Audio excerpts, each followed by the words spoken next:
dans Smart Croissance avec un épisode consacré aujourd'hui aux PME et à la croissance externe. Alors que la taille de l'entreprise est un facteur à la fois de performance et de pérennité, est-ce que les PME ont vraiment envie de grandir? Il semble que oui, une très large majorité des dirigeants de PME et ETI a des envies de croissance externe. Le bémol, c'est qu'entre l'intention et la réalisation effective, eh bien, le parcours est semé d'embûches. Beaucoup de projets finalement sont abandonnés en cours de route. Malgré cela, eh bien, les indicateurs montrent que le rythme des fusions-acquisitions pourrait s'accélérer dans les années à venir pour les TPE-PME. C'est en tout cas ce qui ressort d'une étude Le Lab BPI France et France Invest. Pour en parler avec moi sur ce plateau, j'accueille Claire Chabrier, présidente de France Invest, Élise Tissier, directrice du Lab BPI France, et Paco Révillon, CEO d'Euroconsult, cabinet spécialisé dans le domaine spatial. Bonjour à tous les trois, merci d'être sur le plateau. Alors je le disais, cette étude, le Lab BPI France, France Invest, elle s'appelle « Petites et moyennes entreprises aux grandes ambitions, la croissance externe à l'échelle des PME ». Et on apprend, Élise, que 81% des dirigeants de PME affirment avoir envisagé ou avoir lancé un projet d'acquisition d'entreprise au cours des 5 dernières années. Ça veut dire qu'il y a une vraie envie, une vraie motivation d'aller chercher de la croissance externe ? Et oui, effectivement, c'était tout l'enjeu de cette étude, finalement comprendre l'appétit de nos dirigeants de PME, à la fois dans ce qu'ils projetaient pour les 5 prochaines années et puis en regardant dans le rétroviseur finalement quel était l'apprentissage des 5 dernières. Et c'est 8 dirigeants sur 10 qui nous disent avoir envisagé de faire une croissance externe, ce qui est un chiffre qui est à nos yeux assez important. On s'attendait à avoir moins d'opérations réalisées dans les 5 dernières années, surtout que bien sûr on a tous en tête l'effet Covid quand même, qui était une période blanche pour ces entreprises. Et finalement, on découvre un marché qui est beaucoup plus actif que celui qu'on imagine, parce que forcément, quand on parle rachat d'entreprise, on pense grandes opérations de M&A, des grands noms médiatiques, beaucoup de milliards. Et derrière ça, en fait, il y a beaucoup d'entreprises. Il faut s'imaginer l'entreprise de 30, 40 salariés qui va racheter une autre qui en fait peut-être qu'une petite dizaine. Et ça, c'est la réalité du terrain. Et c'est pour ça que ce titre, pour nous, avec France Invest, il est important, parce qu'une petite entreprise, elle peut avoir aussi des grandes ambitions. Et on y tient aussi beaucoup chez BPI France, puisque notre raison d'être, c'est de permettre aux entrepreneurs d'oser grandir pour servir l'avenir. Dans la mesure où toutes nos études depuis 2014 le montrent, il y a systématiquement une corrélation entre la taille de l'entreprise d'un côté et puis le sujet qu'on étudie. Donc par exemple, la transformation digitale, la RSE, la transition climatique. Une entreprise qui est plus grande, toujours dans le contexte PME-ETI, c'est une entreprise qui a plus de moyens. C'est un dirigeant aussi qui a plus de temps pour prendre du recul, pour penser sa stratégie et pour mettre en place les bonnes actions pour mener à bien cette stratégie. On parle de grandes ambitions. Claire, chez France Invest, vous accompagnez ces entreprises. Ces grandes ambitions, à quel moment il faut les définir? Il faut les définir très longtemps en amont, où on peut se dire, tiens, finalement, il y a une opportunité, j'y vais. Alors, effectivement, déjà, chez France Invest, on accompagne nos adhérents, nos 400 adhérents accompagnent 9000 startups PME ETI. Ouais. Et une des caractéristiques, c'est que les entreprises que nous accompagnons grandissent 2,5 fois plus vite que le reste de l'économie. Donc, grandir, c'est effectivement grandir en faisant de la croissance organique, mais aussi en faisant des acquisitions. Et c'est vraiment le sujet de ce jour. C'est un sujet qui est préparé, évidemment. C'est un sujet qui est anticipé par un dirigeant, par une équipe de management qui réfléchit à sa stratégie. Et c'est là aussi tout le rôle qu'on a d'accompagnement, les acteurs du capital investissement. Ce qui est intéressant dans le résultat de cette étude, c'est qu'on a vu dans les chiffres que 77% des entrepreneurs qui avaient été accompagnés par un fonds, par un acteur du capital investissement, en fait, disaient que ça les avait aidés justement à mettre en place cette stratégie d'acquisition. Donc, dans les chiffres que j'ai retenus, il y a celui-là. Et puis, il y a aussi 70% de ces entrepreneurs qui disent que ça les a aidés aussi en termes de partage du risque. Parce que faire une acquisition, c'est aussi prendre un risque. D'acheter une société qu'on ne connaît pas, une culture qui est différente de la sienne. Donc ça, c'est un élément parfois un frein. Et je crois que là, ce que l'étude a montré, c'est que avoir un acteur du capital investissement, ça permettait justement de libérer un peu ce frein-là sur le partage du risque. Et puis, sur l'accompagnement aussi d'un expert, parce que je pense qu'on y reviendra, mais faire une opération d'acquisition, il y a un savoir-faire, on se fait accompagner. Donc, c'est quelque chose... Pour revenir à votre question, effectivement, oui, ça se prépare. Donc, il y a tout ce travail en amont et qui fait qu'on voit que les dirigeants accompagnés par les acteurs du capital investissement, valorisent cet accompagnement dans le cadre d'acquisition. Et puis, il y a l'après. Parce qu'une fois qu'on a fait l'acquisition... Oui, il y a l'intégration. Voilà, il y a l'intégration. Oui. Et ça, je crois que c'est un des beaux résultats de l'étude aussi qu'on voit, c'est que 40% des entrepreneurs qui ont été accompagnés par un acteur du capital investissement montrent que les résultats, les objectifs, en fait, ont été supérieurs à leurs attentes d'intégration et puis de création de valeur de cette acquisition. Parce que ça aussi, nous, on parle des 100 jours post-acquisition. Mais pour réussir une acquisition, il y a la préparation avant et puis évidemment, il y a l'accompagnement une fois l'acquisition réalisée.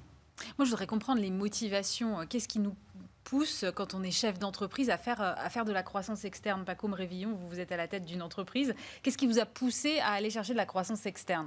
Je pense qu'il n'y a pas forcément de magie là-dedans. Je pense que le terme de stratégie en amont est extrêmement important. Pour tout chef d'entreprise, les problématiques vont être d'étendre les services qu'il peut proposer, d'étendre les clients qu'il peut adresser et potentiellement aussi regarder des extensions géographiques, une installation dans un nouveau pays, etc.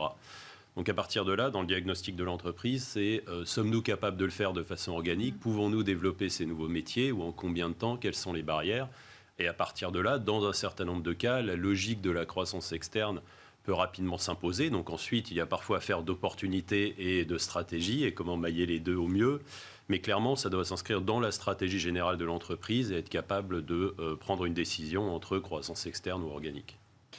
Élise, le bémol quand même, c'est que 34% des chefs d'entreprise que vous avez interrogés seulement ont réussi à mener à bien leur acquisition. Est-ce que d'où vient le problème selon vous? Qu'est-ce qui vous a été remonté? Est-ce que c'est la taille des PME qui fait que finalement, parfois, elles n'ont pas toutes les cartes en main, tous les effectifs suffisants ou le temps disponible pour mener à bien cette acquisition? Alors, avant de répondre à l'écart entre les deux, un commentaire, ne serait-ce que sur le chiffre des 34% des dirigeants de PME qui sont allés jusqu'au bout de leur opération. 34%, ça fait un dirigeant sur 3. Encore une fois, on parle d'entreprises qui ont entre 10 et 250 salariés, donc c'est déjà pas mal. Ah oui, donc c'est beaucoup en fait, finalement. Voilà, le chiffre en soi est quand même plutôt bien, plutôt bon. Et ensuite, effectivement, un écart, donc tout à l'heure on l'a dit, 80% qui disent j'ai envisagé et puis 34% qui sont allés jusqu'au bout. Et donc en fait, il y a vraiment deux types de raisons à cet écart-là. Il y en a 26% qui ont envisagé sans jamais se lancer et 21% qui se sont lancés mais ne sont pas allés jusqu'au bout. Pour les premiers, il faut imaginer des dirigeants qui sont justement plutôt à la tête de vraiment petites PME et donc qui manquent de temps et de ressources. Dans le sens de ce que disait Pacôme tout à l'heure. Et ça, ce sont des freins qu'on retrouve à tous les sujets, qu'on parle de décarbonation, qu'on parle de transformation digitale, mais forcément, un dirigeant d'une toute petite structure, il a très peu de temps, il a très peu de moyens, il a aussi plus de difficultés que les autres à s'entourer, que ce soit en recrutant des bonnes compétences ou avoir des partenaires externes. Et puis après, il y a le deuxième lot de dirigeants, donc des entrepreneurs qui se sont lancés dans une opération qui ne sont pas allés jusqu'au bout.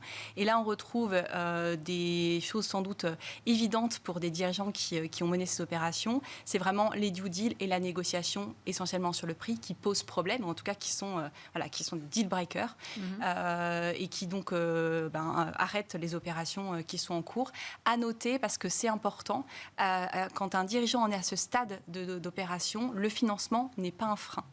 Le financement n'est pas un frein. Le financement n'est pas un frein. C'est-à-dire que l'opération n'est pas arrêtée à cause d'un problème de financement. Ça ne veut pas dire qu'il n'existe pas des situations comme ça, mais ce sont plutôt des exceptions que la règle. Encore une fois, ce qu'on retrouve systématiquement, c'est des due deals qui se passent mal, ou en tout cas entraînent une renégociation du prix conséquente et qui ne font pas aboutir l'opération.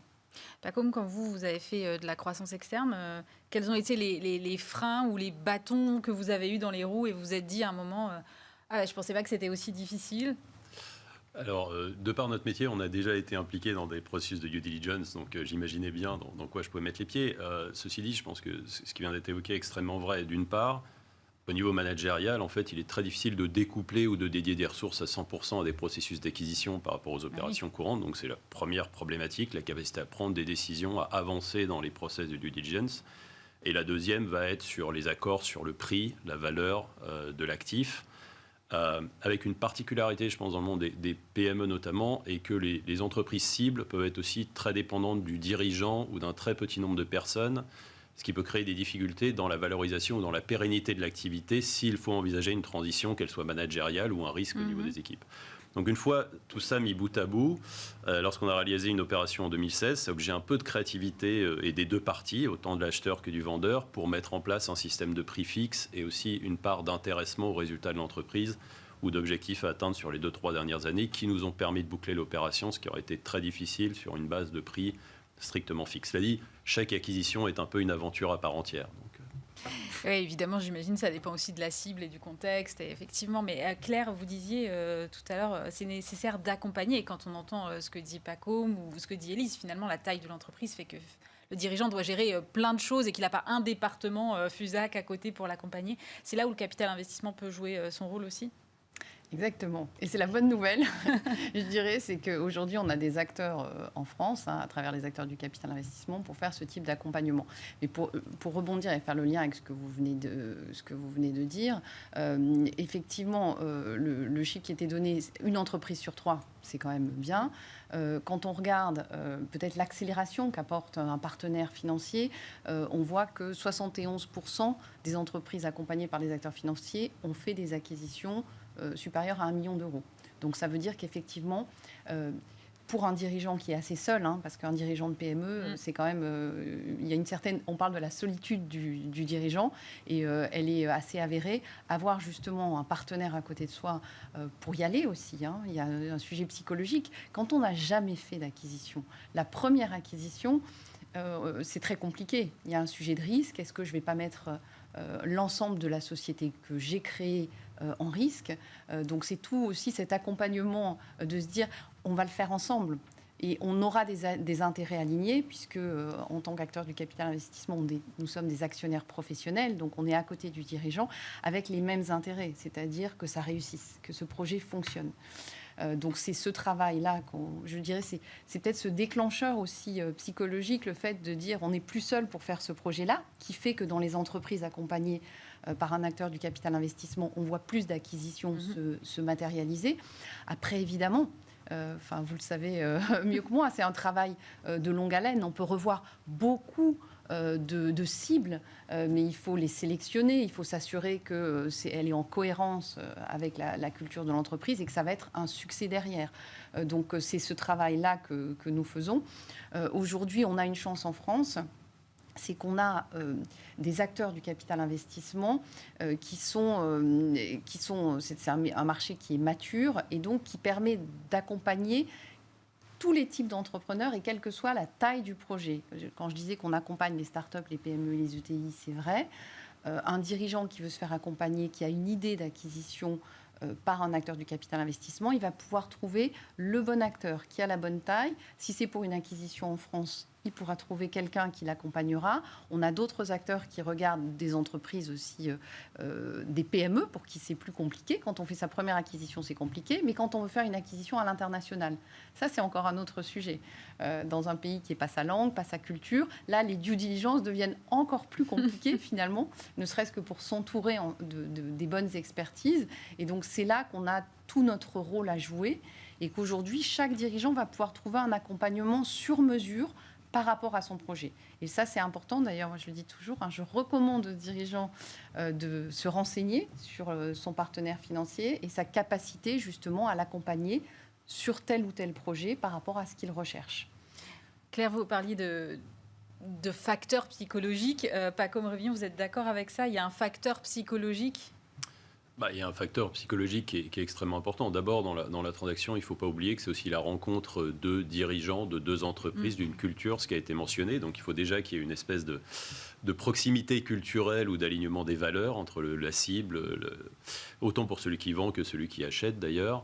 Ensuite, dans les PME aussi, le fondateur ou le dirigeant est souvent un actionnaire non négligeable du capital, tout ou partie. Donc c'est aussi une partie de son patrimoine et une partie peut-être de 10 ou 20 ans d'aventure personnelle qui se joue aussi au travers de la transaction, qui le plus souvent est quand même une vraie transformation pour l'entreprise. Même 10 personnes pour une société de 40, c'est un quart des effectifs, c'est de l'intégration, c'est 1 ou 2 ans peut-être de processus aussi qui vont devoir être dédiés à cette acquisition.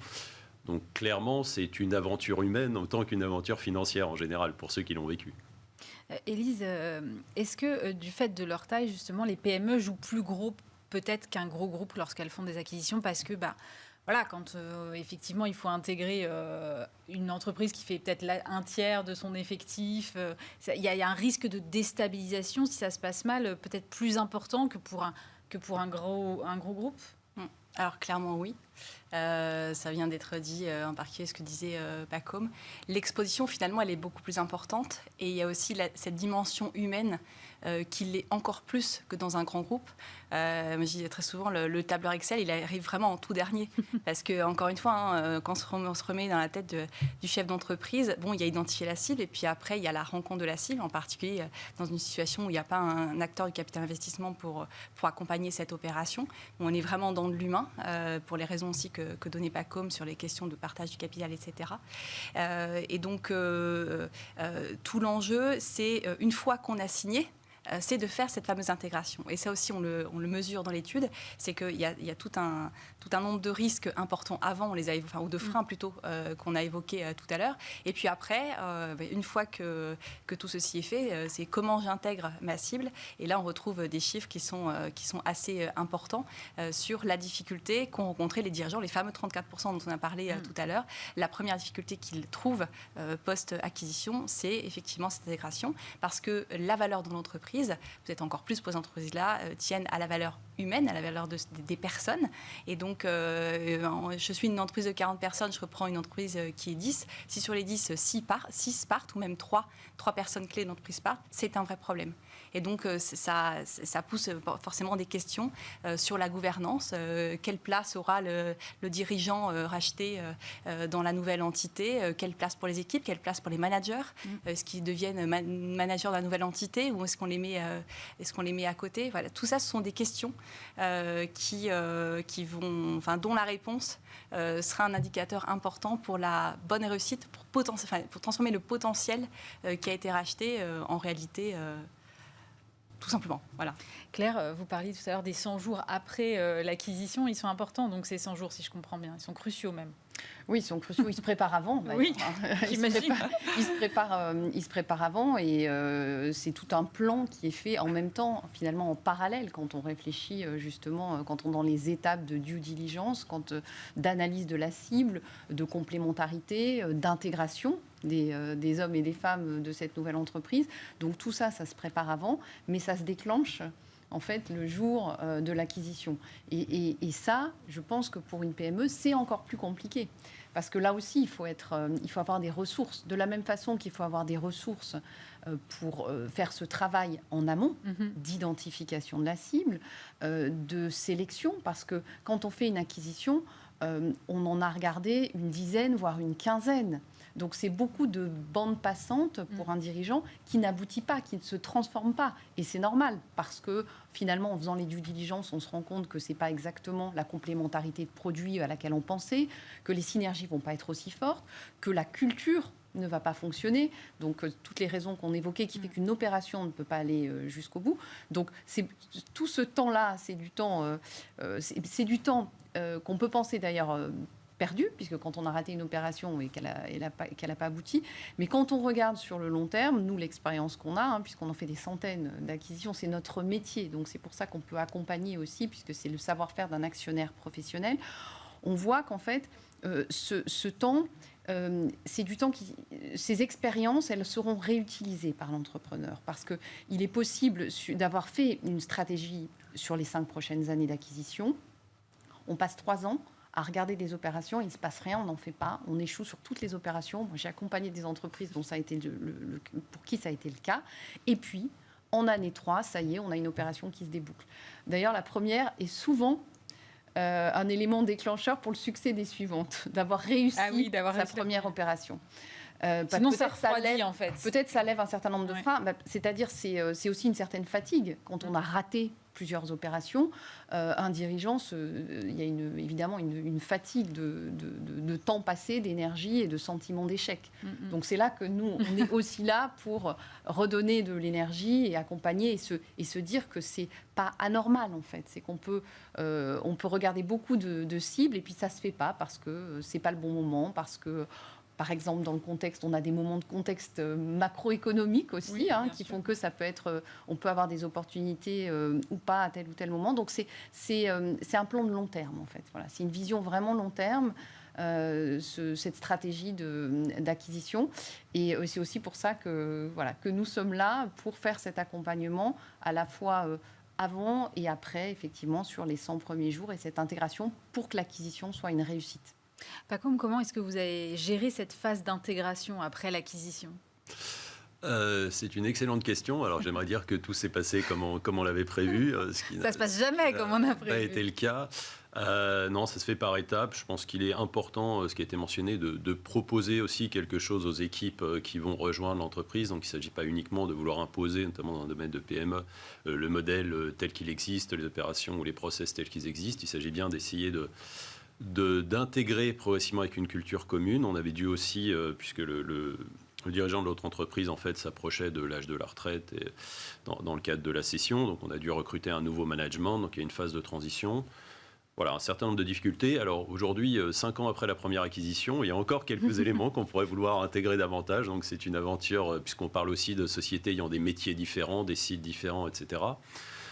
Mais il n'empêche qu'avec un socle de valeurs communes, en mettant en place aussi des événements qui réunissent les équipes, etc., c'est comme ça qu'on a essayé de le faire.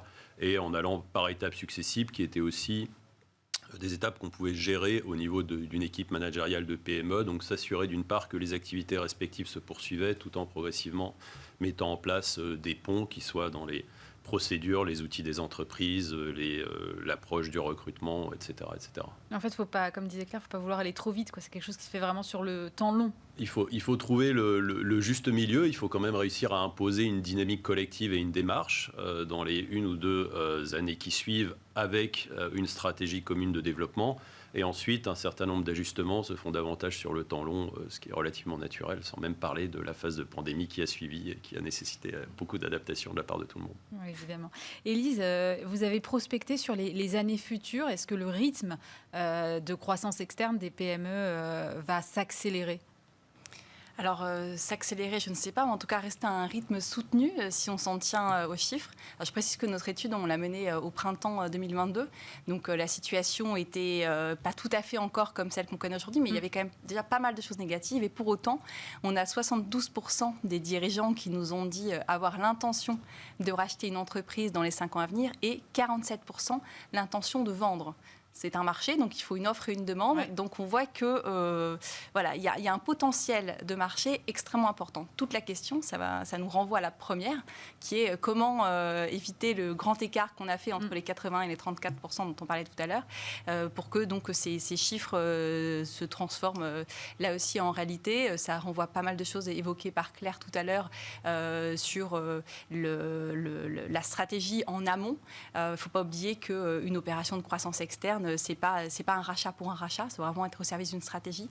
Donc même si le contexte macroéconomique n'est pas porteur pour une PME, pour acquérir une nouvelle clientèle ou pour s'étendre sur un nouveau pays ou une nouvelle région, le rachat d'une entreprise peut être un élément extrêmement important en vue de sa stratégie. Donc après, c'est l'ensemble des acteurs, je pense qu'on est plutôt bien représentés autour de la table, qui doivent participer de pour faire en sorte que ces opérations elles se matérialisent en étant au plus près des chefs d'entreprise par du financement et par de l'accompagnement, puisque on a bien vu que ça passait par toute une palette sur l'accompagnement, que ce soit encore une fois stratégie, recherche de cibles, négociation, et puis le financement, bien sûr, ce sera un sujet. Peut-être un dernier point aussi, dans le contexte qu'on connaît aujourd'hui, sur le financement, il peut potentiellement devenir plus difficile pour certaines entreprises, donc ça veut dire que tous les acteurs doivent rester extrêmement vigilants et actifs. Et puis, pareil, peut-être que le frein tout à l'heure qu'on évoquait sur la négociation sur le prix appelle à tous les vendeurs dans un contexte où les marges peuvent être un petit peu touchées. C'est encore une fois, un acheteur et un vendeur doivent se mettre d'accord sur un prix. Et donc, tout le monde doit être responsable et conscient de ce que ça implique. Claire, quelles seraient les règles qu'il faudrait fixer quand on veut réussir une acquisition ? Alors, on parlait du financement. Déjà, ce qu'on disait, c'est que historiquement, ça n'avait pas été un sujet. Ça le sera peut-être un peu plus dans les années à venir. Je pense qu'aujourd'hui, on a le moyen aussi de se faire accompagner en renforcement de fonds propres. C'est ce que font les acteurs du capital investissement. Donc, je suis convaincue qu'il y aura quand même la capacité à accompagner dans les années à venir. On rentre évidemment dans un contexte qu'on connaît tous, de contexte macroéconomique plus complexe. Donc, dans cet environnement encore plus complexe, être bien accompagné, je crois que c'est quand même assez clé, puisque aujourd'hui, un dirigeant de PME, il fait face à l'inflation, à la hausse du coût des matières premières. Donc, il y a des sujets, d'ailleurs depuis 2 ans, entre je crois que le Covid et voilà. Donc, il y a des sujets que vit l'entrepreneur au quotidien dans tous les sens. Donc, je pense que être bien accompagné, trouver des partenaires de confiance pour se faire accompagner. Alors, évidemment, je vais parler pour nous, France Invest, je pense qu'on est ce type de partenaire. Il y a probablement du travail aussi à faire par rapport à certains dirigeants, mais ça existe. Et donc, prendre son temps pour un dirigeant, pour trouver son partenaire de confiance, donc à la fois, s'il a besoin de renforcer ses fonds propres, donc un partenaire, acteur du capital investissement, prendre le temps de le faire. Prendre le temps aussi d'avoir des bons conseils autour. Donc, pour faire les due diligence, ça va être des conseils financiers, des conseils stratégiques et des avocats qui sont aussi des partenaires de confiance, parce que quand on doit prendre sa décision, il faut qu'on ait mesuré à 360 l'ensemble des éléments qui vont être créateurs de valeur pour prendre une bonne décision éclairée. Donc, bien s'entourer, je pense que c'est déjà la première... voilà, c'est un élément essentiel pour réussir son acquisition. Et puis, l'accompagnement, évidemment, ce que je disais, c'est que nous, on apporte du financement, mais on apporte l'accompagnement. Et l'accompagnement, on l'apporte au moment de l'acquisition, donc pendant cette période qui est assez intense. La période de négociation est assez intense, mais on l'apporte aussi par la suite, parce qu'aujourd'hui, au-delà des sujets d'intégration d'une cible qu'on vient d'acquérir, je dirais des sujets historiques comme la digitalisation, comme l'intégration des ressources humaines. On va rajouter en plus les sujets de décarbonation. On va rajouter un certain nombre de sujets qui se rajoutent finalement sur les épaules d'un entrepreneur qui est seul. Donc c'est un accompagnement aussi, prévoir justement bien préparer cette intégration et bien s'entourer. Voilà. Merci beaucoup. Claire Chabrier, présidente de France Invest, Élise Tissier, directrice du Lab BPI France, Paco Révillon, CEO d'Euroconsult. Merci à tous pour vos témoignages sur cette étude. Évidemment, on se retrouve très vite pour un nouveau numéro de Smart Croissance, votre rendez-vous dédié au capital investissement.